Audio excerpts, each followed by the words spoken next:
जय हिंद। आज के सत्र में आप सभी का हार्दिक स्वागत है। आज हम संक्षेपण के बारे में अध्ययन करेंगे। संक्षेपण क्या है, संक्षेपण का क्या अर्थ है, उसकी महत्व या उपयोगिता क्या है, उनकी विशेषताएं के बारे में विस्तार से जानेंगे। संक्षेपण की व्युत्पत्ति एवं अर्थ को देखते हैं। पहले संक्षेपण शब्द अंग्रेजी की प्रेसी का हिंदी पर्याय है। प्रेसी फ्रेंच के प्रेसिड्यूर शब्द से निकला है। अंग्रेजी में इस शब्द के भाव को व्यक्त करने वाला शब्द है प्रीसाइज। प्रीसाइज का अभिप्राय संक्षेप, संक्षिप्त, सार आदि से है। हिंदी भाषा में यह शब्द संस्कृत के माध्यम से आया।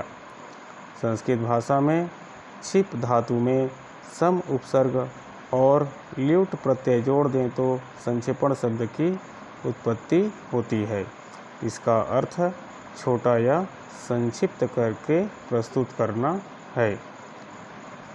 संक्षेपण के महत्व और सार्थकता। व्यावसायिक क्षेत्र में संक्षेपण का पारिभाषिक शब्द के रूप में प्रयोग होता है। दैनिक जीवन में भी यह महत्वपूर्ण है।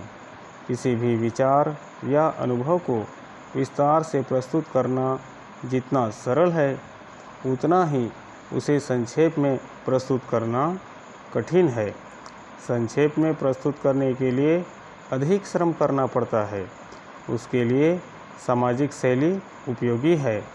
यह सरल नहीं है, इसके लिए अभ्यास करना पड़ता है। व्यवहार में देखते हैं कि कोई किसी उपन्यास, कहानी, नाटक या फिल्म की कहानी संक्षेप में आकर्षक ढंग से सुना देता है और कोई विस्तार देकर भी समझा नहीं पाता। इसके लिए कौशल चाहिए। इसी प्रकार किसी भी प्रशासनिक कार्यालय में अपने से उच्च अधिकारी के समक्ष कार्यालय की दैनिक विभिन्न कार्यवाही को अथवा किसी विशिष्ट मामले को संक्षेप में प्रस्तुत करना होता है।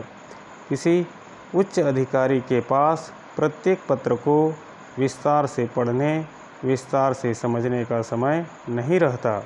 यदि अधिकारी वर्ग विस्तार से स्वयं ही पढ़ने लगेगा तो कार्यालय के कार्य संपादन में व्यवधान होगा। अतः यह आवश्यक होता है कि संबद्ध कर्मचारी संक्षिप्त करके उच्च अधिकारी के पास भेजे। यहाँ भी संक्षेपण की आवश्यकता होती है। प्रतिभावान कर्मचारी संक्षेप में पूरी बात कह देता है। संक्षेपण कला का महत्व जीवन के प्रत्येक क्षेत्र में है। आइए संक्षेपण की परिभाषा को देखते हैं। संक्षेपण की कई लोगों ने कई परिभाषाएं दी है जो निम्नलिखित हैं। इसमें पहला है, किसी लिखित सामग्री को मूल के लगभग 1/3 भाग में संक्षिप्त रूप में सहज भाषा और व्यवस्थित रूप में प्रस्तुत करना संक्षेपण कहलाता है। दूसरी परिभाषा है, संक्षेपण उसे कहेंगे जिसमें एक विस्तृत मूल संदर्भ का यथार्थ, सुस्पष्ट, पूर्ण एवं सुसंबद्ध किंतु संक्षिप्त रूप में तथा सहज भाषा में प्रस्तुत किया गया हो। तीसरी परिभाषा है, संक्षेपण से अभिप्राय ऐसी रचना से है जिसमें किसी वक्तव्य, लेख, निबंध, अनुच्छेद आदि में व्यक्त किए गए भावों का संक्षेप में प्रस्तुत किया जाता है। यह संक्षिप्त रूप स्वतः पूर्ण, स्पष्ट, तारतम्य युक्त और प्रभावी होना चाहिए। आइए अब संक्षेपण की विशेषता को देखते हैं। संक्षेपण की निम्नलिखित विशेषताएं हैं। इसमें पहला है संक्षिप्तता। किसी विषय वस्तु का मूल से संक्षिप्त होना संक्षेपण का आधार है। संक्षेपण का कलेवर मूल के 1/3 होना चाहिए, किंतु इसे अंतिम नहीं कह सकते। अर्थात 150 शब्दों के अनुच्छेद का संक्षेपण करते समय मात्र 50 शब्दों का निर्देश ही अंतिम नहीं होता। 10-5 शब्द इधर उधर हो सकते हैं, फिर भी कलेवर का लघु होना अनिवार्य है। उद्धरण, पुनरुक्ति, मुहावरे को छोड़ देना चाहिए। इनका प्रयोग बिल्कुल नहीं करना चाहिए। दूसरी विशेषता है पूर्णता। संक्षेपण को संक्षिप्त होकर भी पूर्ण होना चाहिए। मूल के सभी महत्वपूर्ण यथार्थ और उपयोगी तथ्य और अंश नहीं छूटना चाहिए। उनमें से यदि कोई छूट जाता है तो संक्षेपण की उपयोगिता शून्य हो जाती है। वस्तुतः संक्षेपण में न तो कुछ जोड़ सकते हैं और न निष्कर्ष ही दे सकते हैं। संक्षेपण में मूल की कोई बात छूटनी नहीं चाहिए। तीसरी विशेषता है सुसंबद्धता। संक्षेपण की तीसरी महत्वपूर्ण विशेषता यह है कि जब हम मूल का संक्षिप्त रूप प्रस्तुत करते हैं तो उसकी उपयोगी, यथार्थ और महत्वपूर्ण बातों में पारस्परिक संबंध बना रहना चाहिए, तारतम्य भी बना रहना चाहिए। संक्षेपण करते समय इसी बात का डर रहता है।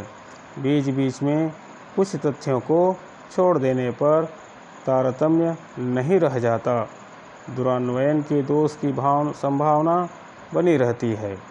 इसलिए संक्षेपण में तथ्यों को छोड़ना नहीं चाहिए।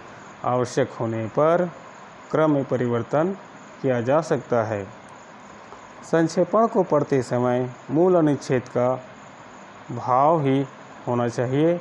संक्षिप्त रूप भी अपने आप में एक अन्य अनुच्छेद होता है, अतः व्यवस्था का रहना अनिवार्य है। इसके बिना कुछ वाक्यों का समूह बनकर रह जाएगा। चौथी और अंतिम विशेषता है सहज स्पष्ट भाषा शैली। मूल अनुच्छेद की सभी बातों को संक्षेपण में स्पष्ट रूप से समाहित करना चाहिए। ऐसा न हो कि मूल के तथ्यों को संक्षेपण में उतना ही स्पष्ट होना चाहिए जिस प्रकार किसी पैराग्राफ में बातें समझाई जाती है। उसी प्रकार संक्षेपण में भी संक्षिप्त रूप में लिखना होता है। भाषा शैली, शब्द चयन, वाक्य संरचना और प्रस्तुतिकरण सभी मिलकर मूल की तरह ही स्पष्ट होते हैं।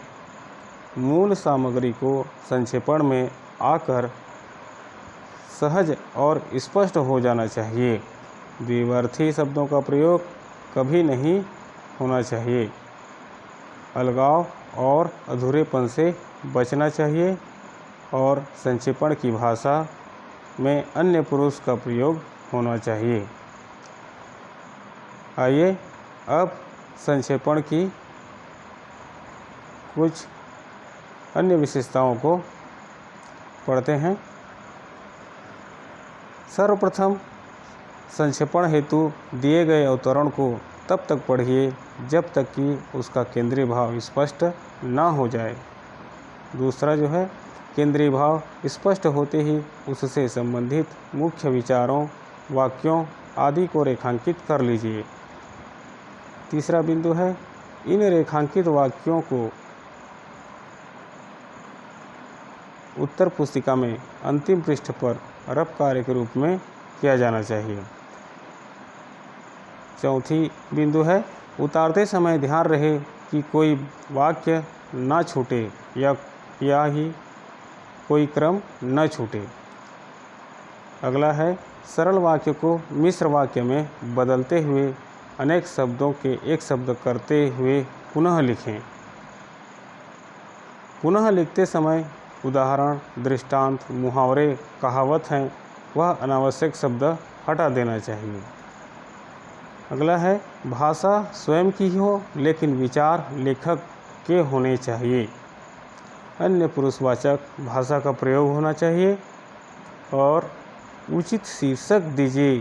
शीर्षक छोटे से छोटा होना चाहिए और शब्द संख्या के लिए आवश्यकता अनुसार कम ज़्यादा हो सकता है।